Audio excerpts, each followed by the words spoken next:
Saludos, camaradas. ¿Qué tal estáis? Espero que vaya todo bien, que vaya todo perfectamente.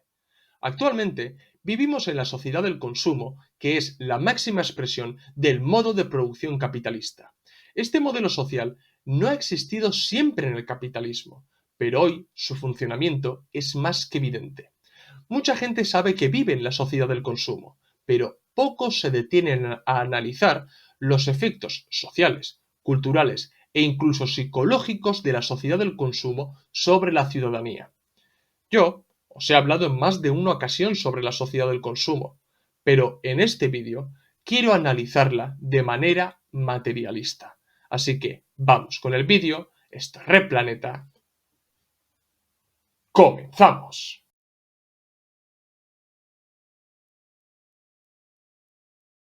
La sociedad del consumo es bastante reciente en comparación con el modo de producción capitalista. Podemos encontrar infinidad de análisis e investigaciones marxistas del modo de producción capitalista, pero no hay tantos análisis de la sociedad del consumo desde coordenadas marxistas. Esto deriva del hecho de que a veces los comunistas pecamos, y yo me incluyo para que veáis que esto también es una autocrítica, en seguir analizando el capitalismo de manera dogmática e incluso ahistórica.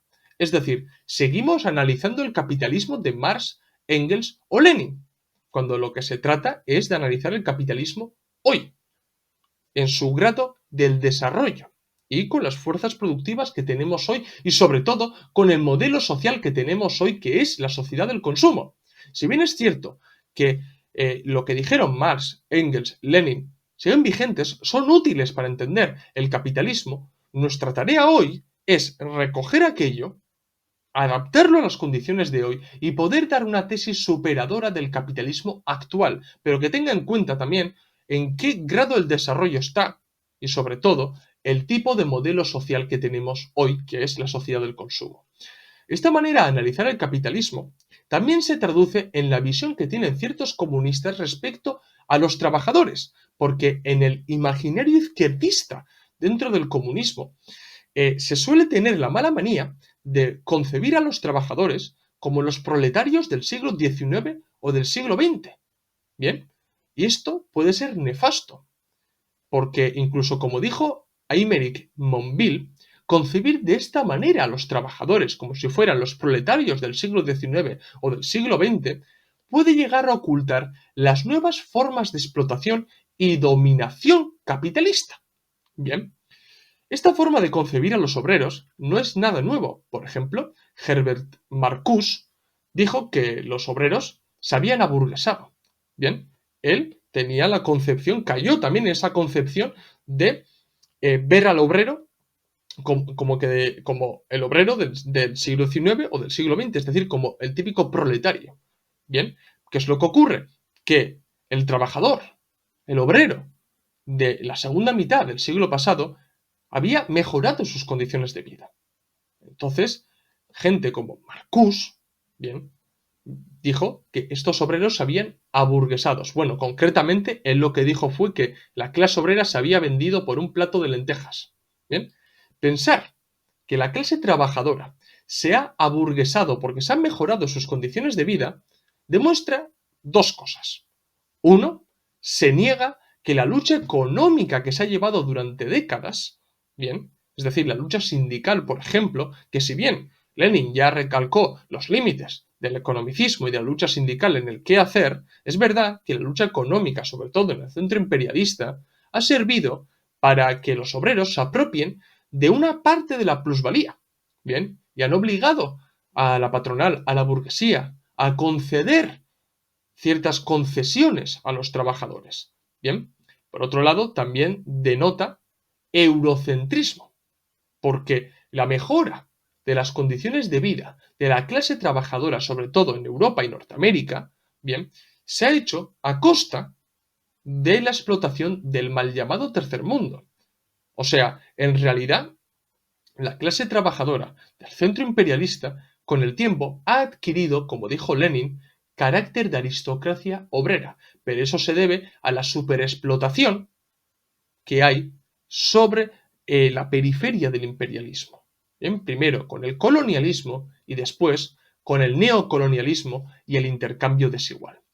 Entonces, estas ideas de seguir analizando el capitalismo como si el capitalismo fuera el capitalismo de Marx, Engels o Lenin, bien, o concebir al trabajador como el proletario del siglo XIX o del siglo XX, aún no ha desaparecido esta idea, bien, porque se tiende todavía a no entender el nivel de vida que tiene hoy el trabajador y sobre todo el consumo que puede llegar a tener el trabajador.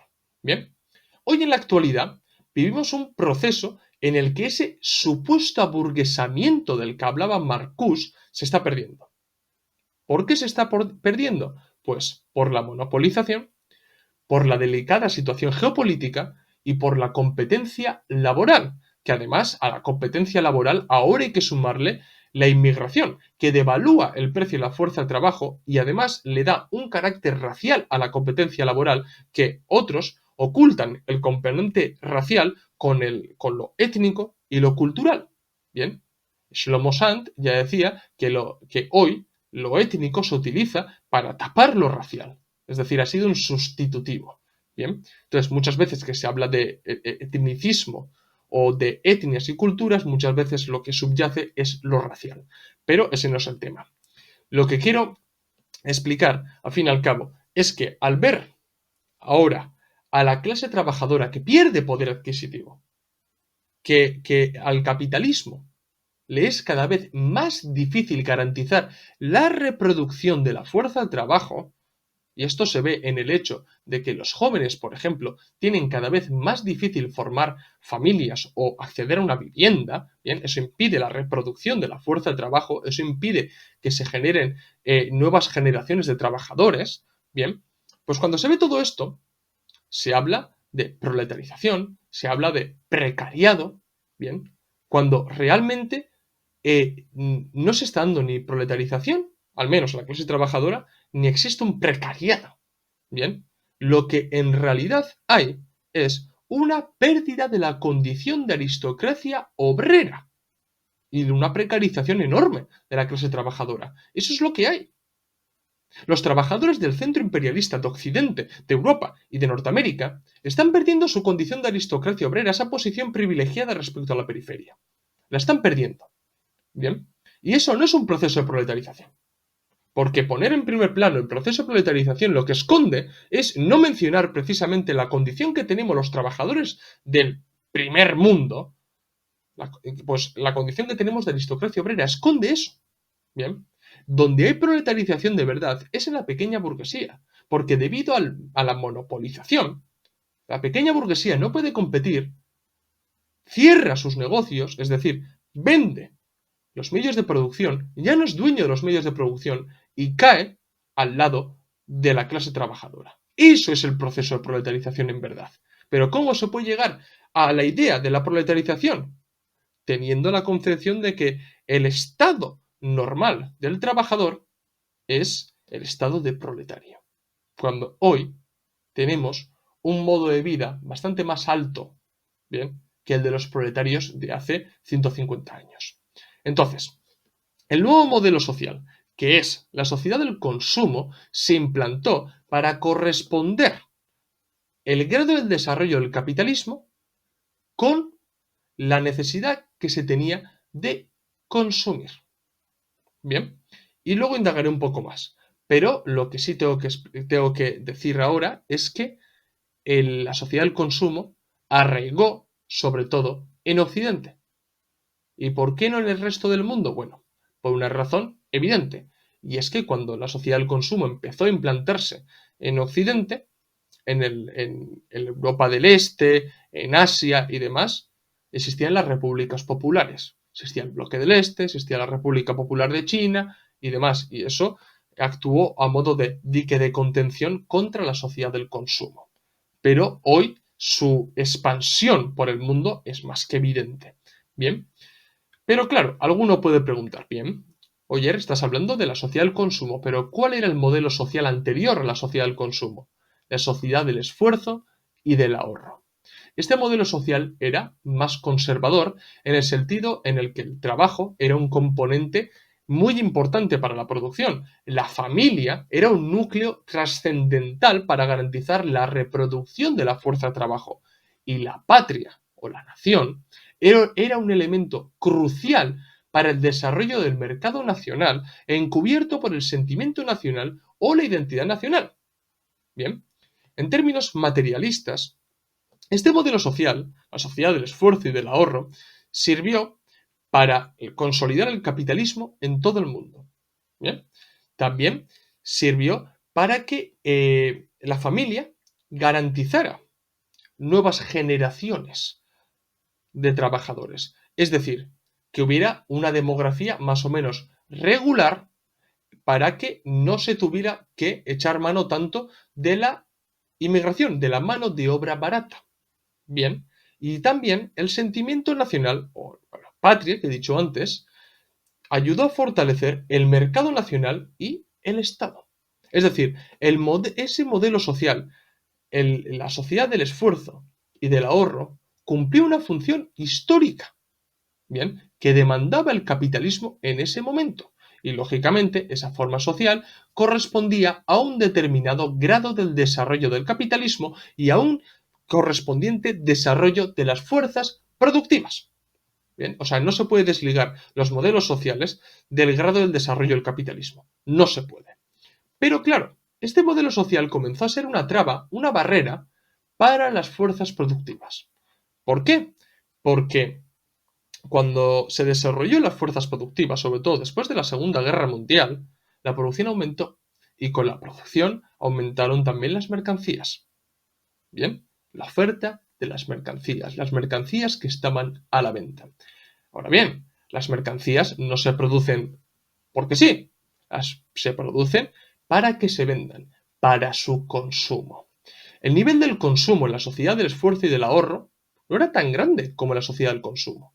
Claro que se consumía, pero las familias, sobre todo las familias trabajadoras, consumían lo necesario. Consumían lo necesario. Una prueba de ello, además, es la clase de mercancías que se ofrecían. Sabiendo que el consumo en ese modelo social no era tan grande, las mercancías que se consumían eran mercancías duraderas, tal vez no de tanta calidad, pero sí mercancías útiles y duraderas. Seguramente vuestros mayores os habrán hablado de los típicos frigoríficos que les duró muchísimos años, de los coches que duraban más de 20 años, de la televisión vieja que estuvo en la casa por varias generaciones, es decir, mercancías que duraban.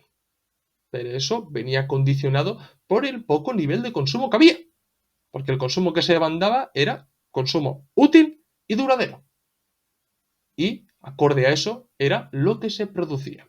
Es decir, las mercancías que se producían en conformidad al nivel de consumo y, como no, al grado de desarrollo de las fuerzas productivas del momento. Pero cuando las fuerzas productivas se comenzaron a desarrollar enormemente, se llegó al momento de poder producir masivamente. El capitalismo en ese momento demandaba que esas mercancías se consumieran también masivamente para volver a producir. O sea, las grandes multinacionales, las transnacionales, ya empezaron a producir anárquicamente, pero para producir anárquicamente tienes que darle una salida a las mercancías.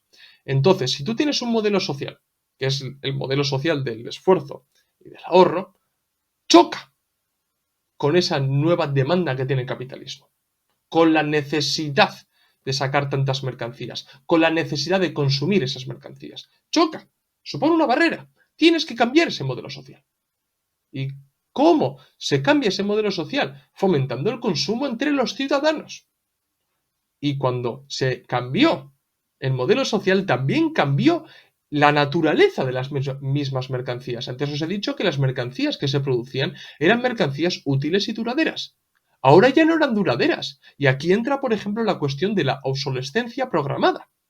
O sea, ya se necesita productos que no duren tanto. ¿Para qué? Para que vayamos a volver a comprar y a consumir. Bien, aquí vemos que la naturaleza de la mercancía también nos demuestra la clase de modelo social en el que nos encontramos y sobre todo también nos demuestra el grado del desarrollo de las fuerzas productivas en el que nos encontramos, que se puede producir masivamente porque hay un consumo que sustenta esa producción. Bien, entonces el capitalismo y sobre todo sus clases dirigentes, para cambiar ese modelo social, se introdujo una nueva sociedad. Se pasó de la sociedad del esfuerzo y del ahorro a la sociedad del consumo. Se podría decir que este cambio de modelo social es un intento del capitalismo de corresponder la vida social y sobre todo la forma de consumir con el grado del desarrollo de las fuerzas productivas. Bien, pero claro, para pasar de un modelo social a otro debe darse un proceso consciente y justificado subjetivamente en la sociedad. Bien, se tiene que dar incluso una pseudo-revolución. Ahora, la antigua sociedad del esfuerzo y el ahorro no solamente tenía razones económicas, sino que también tenía su reflejo en la sociedad, en los usos y costumbres. Era una sociedad más conservadora, que tenía su eco, como he dicho, en el consumo, que era bastante pequeño. Se consumía, pero no era tanto como la sociedad del consumo. Así que, para cambiar, se dio una ruptura en el antiguo modus vivendi. Bien, ¿y para qué? Para justificar la introducción de la sociedad del consumo. ¿Cómo se rompió con los viejos valores conservadores y tradicionales de la sociedad del esfuerzo y del ahorro? Con una nueva ideología moderna, o mejor dicho, posmoderna, con una ideología liberadora, liberal, cosmopolita y individualista, incluso transgresora, en el sentido que el cambio individual aporta al cambio de la sociedad. En vez de entender que el cambio del colectivo cambia realmente al individuo, se invierte. El cambio del individuo, sus acciones particulares, cambian la sociedad. Es decir, el capitalismo se manifiesta en las expresiones mundanas de los individuos. Entonces tenemos que combatir el capitalismo también en el día a día y en las distintas expresiones de la alienación capitalista. Sí, claro, por supuesto. Pero este trabajo realmente no va a hacer cambiar la sociedad, es justamente al revés. Va a cambiar, la sociedad es lo que va a cambiar al individuo. Eso no significa que nosotros también tengamos que combatir contra la alienación capitalista. Pero hay que tener en cuenta que el esfuerzo individual que uno puede hacer no va a llegar a cambiar el colectivo. Bien, pero estas ideas empezaron a introducirse dentro de este cambio de paradigma social. Resumiendo, la nueva ideología que se impuso fue un liberalismo, ¿bien?, que en lo económico fomentaba el consumo anárquico, masivo e incluso enfermizo, y que en lo social fomentaba la ruptura con el conservadurismo, con el tradicionalismo y con los usos y costumbres que imperaban hasta entonces. Pero claro, para justificar, o mejor dicho, para abrazar ese nuevo liberalismo en lo social, se revistió de izquierdismo para que los activistas, porque ya no eran militantes, sino que activistas, asimilaran que estaban haciendo, o creyeran que estaban haciendo, una revolución, una pequeña revolución contra lo establecido hasta el momento. Pero en realidad a lo que estaban aportando era al cambio del modelo social.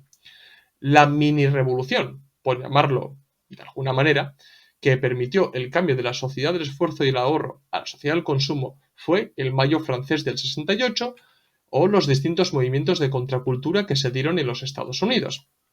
En España podríamos hacer el símil con los primeros años de la transición, por ejemplo, con sus infinitas particularidades también, lógicamente.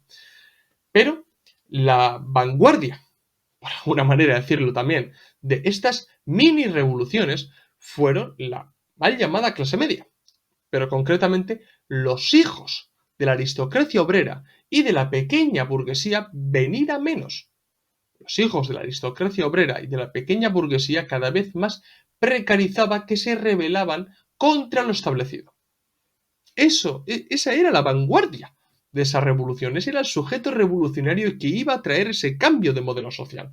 Bien, en el caso, por ejemplo, de Francia, se rebelaban contra De Gaulle, bien, que era el símbolo de las antiguas formas de vida, del conservadurismo, del tradicionalismo, también del capitalismo de Estado. Pero económicamente hablando, ya se exigía la introducción del neoliberalismo. Para ello hay que apartar a este tipo de personas como De Gaulle. ¿Para qué? Para que aparezcan nuevos tecnócratas, nuevos liberales, ya sean de izquierdas o de derechas, para ir acorde a lo que demanda el mercado, un mercado cada vez más globalizado y que el Estado no le ponga barreras. Y es verdad que el mayo francés del 68, los movimientos de contracultura, no eran homogéneos, fueron procesos heterogéneos donde hubo distintos movimientos, distintos objetivos y demás. Pero a nosotros lo que nos importa para entender la sociedad del consumo es que estos eventos fueron instrumentalizados por la clase dirigente para poder dar con ese cambio del modelo social, pasar de la sociedad del esfuerzo y el ahorro a la sociedad del consumo. Bien, y esa nueva libertad que se generó al romper con el anterior modelo social fue una libertad de consumo. Eso fue realmente lo que se obtuvo y no hay nada más que ver el desarrollo. Esa es la libertad que ha obtenido la gente. La libertad, otra cosa es que puedas. Puedes consumir absolutamente lo que te da la gana. Ahora bien, tienes que tener. Y esa libertad también era el no tener que seguir con las normas establecidas hasta el momento. Por ejemplo, en la sociedad del esfuerzo y el ahorro, una norma establecida, muy clara, que hoy todavía existe, pero ya no es una regla que seguir, es estudia, fórmate, ten un trabajo, forma una familia. Eso era básicamente el recorrido de la mayoría de las personas en aquellos años. Ya digo, todavía existe esa fórmula. Bien, ese modus vivendi. Pero hoy se tiene la libertad de escaparse de eso. Bien, y vivir de mochilero, dedicarme a otros trabajos que no sean tan costosos, ser un cripto bro. Se tiene la libertad de hacer todo eso. Ahora bien, en aquellos años, antes de que se produjera este cambio de modelo social, los padres, que eran una autoridad dentro de la familia tenía su importancia, lo veían mal, este tipo de cosas. Veía gente que no quería dar un palo al agua. Bien, entonces esto es muy importante porque empieza a poner ciertas cuestiones de libertad, en abstracto lógicamente, pero cuestiones de libertad respecto a usos y costumbres en el primer plano, pero también acompañado de la libertad de consumo. Bien, también se fomentó una libertad de no sentirte patriota ni sentirte, ni, mejor dicho, de no tener una identidad nacional, de no sentirte parte de una nación. Te tienes la libertad de sentirte parte de un colectivo. No es extraño que también en aquellos años, con este cambio de modelo social, aparecieran también las tribus urbanas. No es nada extraño. Bien, una cosa acaba cubriendo lo otro.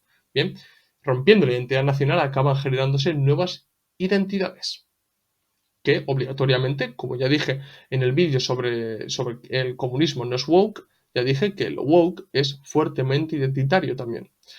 Y se abrió todo un mundo para las nuevas generaciones, en el que el centro estaba la individualidad, el individuo, que era libre para sentirse como quería, llevar la vida que quería y además podía superar el consumo de entonces, que hasta entonces había sido un consumo de consumir lo justo y lo necesario, pues ahora el consumo era un consumo para satisfacerse y sentirse a gusto. Bien, o sea, el capitalismo, si lo pensamos bien, nos ha moldeado tanto para que nuestra vida dependa en consumir. O sea, Michel Cluscart hablaba de la animación maquinal. O sea, y al consumo que se nos ha impuesto es un consumo semiológico o simbólico. Bien, a esto hay que sumar además que para consumir se necesita generar necesidad. Esto es, para corresponder la oferta con la demanda, hay que generar demanda para que cunda la oferta. Bien, por esta misma razón el capitalismo con su social consumo promocional máximo el marketing para crear las necesidades, esto es, la demanda y que la gente lo consuma. Así de sencillo. Y la jugada maestra del capitalismo ha sido condicionarnos desde pequeñito al consumo. ¿Bien? O sea, la mayoría de nosotros no conocemos otra cosa que consumir. Consumir. Necesitamos algo, compramos, consumimos. El consumo se ha vuelto, además, en ciertos aspectos, en algo transgresor o incluso revolucionario. Os pongo un ejemplo. Ya no es necesario ser coherente con las ideas de Lenin, es suficiente con llevar una camiseta de Lenin o un pin de Lenin.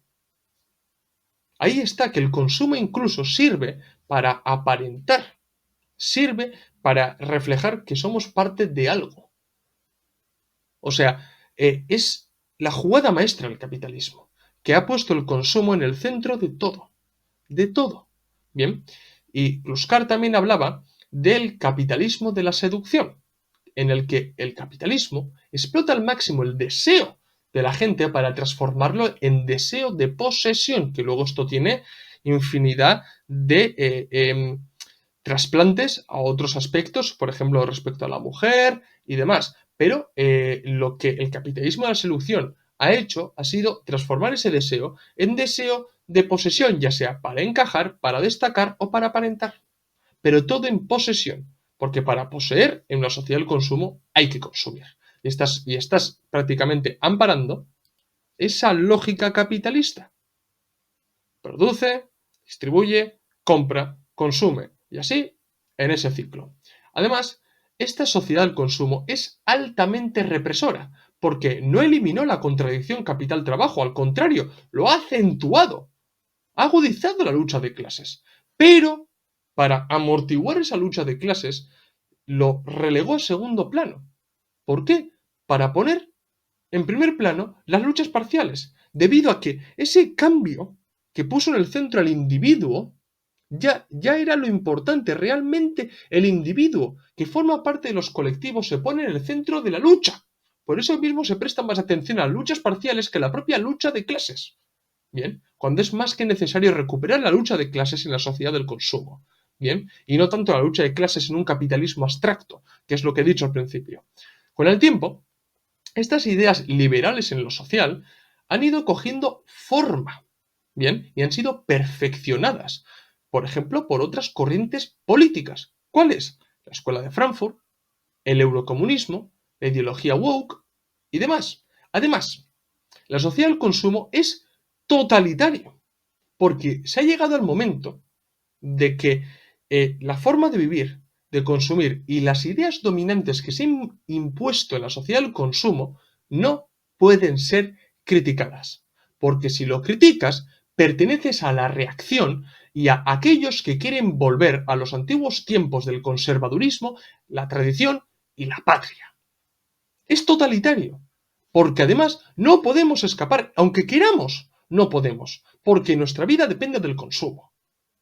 No nos han enseñado a ser autosuficientes. Además, es muy difícil ser autosuficiente. Una economía autosuficiente en un núcleo cerrado como la familia hoy es casi imposible. Nos han hecho depender completamente de la sociedad del consumo. La sociedad del consumo es totalitario en ese sentido. No se puede escapar de ahí. Y tienes libertad para cambiar tú individualmente, para acercarte a unos colectivos, para pensar lo que quieras, siempre y cuando mantengas y consumas. Si cumples con eso, todo irá bien dentro de la sociedad del consumo. Pero si te escapas, serás tachado de reaccionario, de conservador y demás. Además, la sociedad del consumo es el modelo social del capitalismo en el actual grado del desarrollo imperialista. Y hay que tener en cuenta que esta misma sociedad es la explotación máxima de la alienación capitalista y del fetichismo de la mercancía del que hablaba Marx. Bien.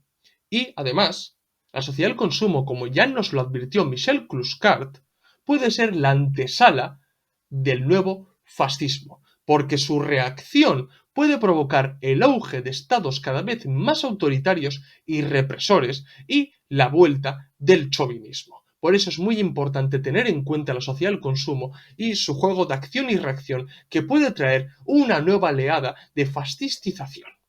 Bien.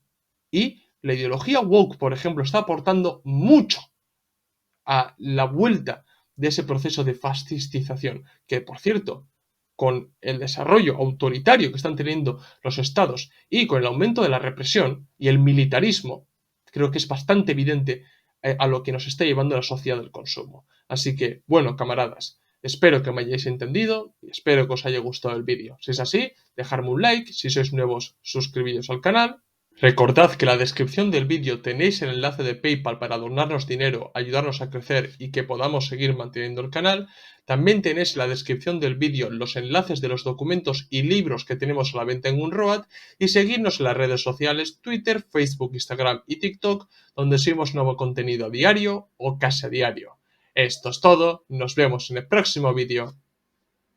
¡Salud, camaradas!